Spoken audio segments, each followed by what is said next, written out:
وشکە ساڵی جوتیارانی گوندەکانی حەسەکەی بێهیوا کردووە و زەویەکانیان بوونە تا شوێنی لەوەڕاندنی ئاژەڵ.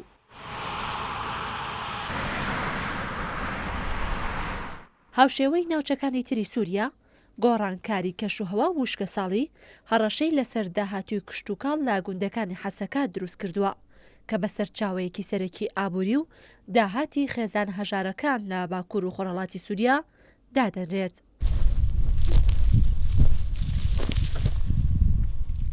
موسا فاتیمی تەمەن 85 ساڵ بە نێو کێڵگەکەیدا دەڕوات و دەڵێت ئەم ساڵ بەشی داهاتی خۆشیان بەرهەمیان نەبووە، بەڵام ساڵانی ڕابردوو بە لۆرەی کیسی گەنمیان دەگواستەوە.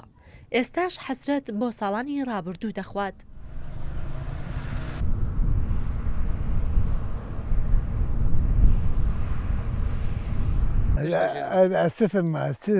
تأسيفه وقت ما مصروف كدينه وتشتغل تبانجر تبدأ بس بخو لبك ذاتنا مهرن شهر ببير عاش أم بخون بملايين أخسابوي ملايين مساحتها نقولوش وتشتغل جيني تواسى مصروف دره.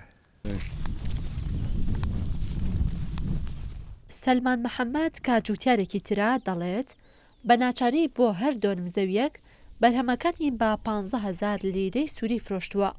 گۆڕانکاری کەشوهەوا و نەبوونی ئاویش کاریگەری گەورەی لەسەر جوتیاران دروست کردووە.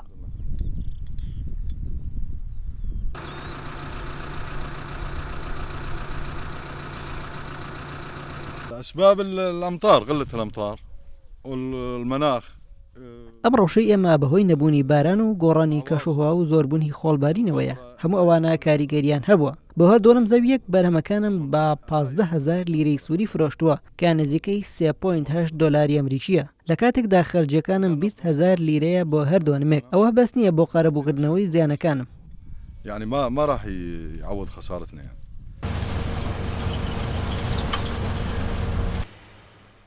بەر لە جەنگی ناوخۆیی سووریا گەیشتە بووە ئاستی خودبژێوی لە بەرهەمهێنانی گەرم و ساڵانە زیاتر لە 4 ملیۆن تۆن گەرمی بەرهەم دەهێنا.